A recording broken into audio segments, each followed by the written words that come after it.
उन 16 कन्याओं में 13 कन्याओं का विवाह धर्म नाम के महर्षि के साथ हुआ। उन 13 कन्याओं में मूर्ति नाम की एक कन्या थी जिनका विवाह धर्म नाम के महर्षि से हुआ था। उन्हीं के घर में भगवान नर नारायण प्रकट हुए जिनको बद्री नारायण भगवान कहते हैं। बोलो श्री बद्री नारायण भगवान की जय। मूर्ति के पुत्र हैं कौन? नर नारायण। इनकी मां का नाम मूर्ति है। और इनसे प्रकट कौन हुए? बोले नर और नारायण। ज्यादा कथा की व्याख्या नहीं करेंगे, बस इतना ही समझो कि भगवान जब भी मिलेंगे तुमको तो उसका माध्यम क्या होगा? बोले मूर्ति होगी। यही मूर्ति पूजा सनातन धर्म है। मूर्ति में ही भगवान मिलेंगे, मूर्ति के ही पुत्र बन करके प्रकट। इसीलिए हमारे सनातन धर्म में मूर्ति पूजा अनादिकाल से होती चली आई। आजकल के 2 कौड़ी के ज्ञानी क्या कहें, 2 कौड़ी के आदमी ज्ञान बघाड़ते, बोले भगवान सब जगह हैं, मूर्ति में ही पूजा क्यों करें?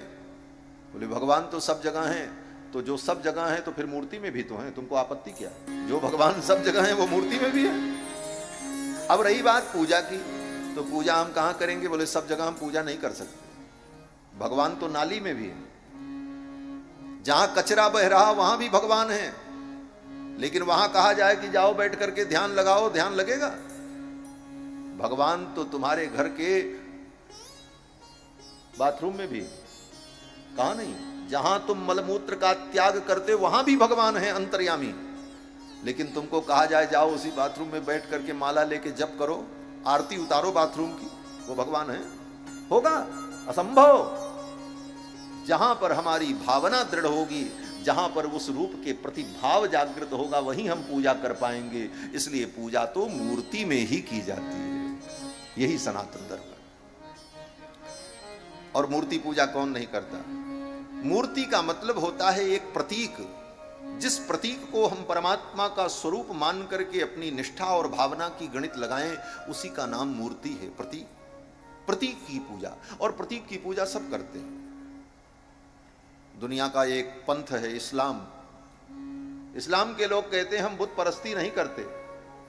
अरे बुत परस्ती नहीं करते हो तो काबा की ओर मुंह करके नमाज क्यों पढ़ते हो? इधर भी मुंह करके पढ़ लिया करो कभी कभी। क्यों? बोले काबा हमारे अल्लाह का घर है, उसमें अल्लाह रहता है। तो जब उस प्रतीक को तुम पवित्र मान करके उधर मुख करके नमाज पढ़ोगे, तब तुम्हारी नमाज कबूल होगी।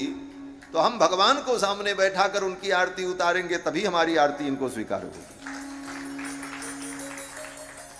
मूर्ति पूजा सनातन धर्म है। मूर्ति के पुत्र बन करके भगवान नर नारायण प्रकट हुए।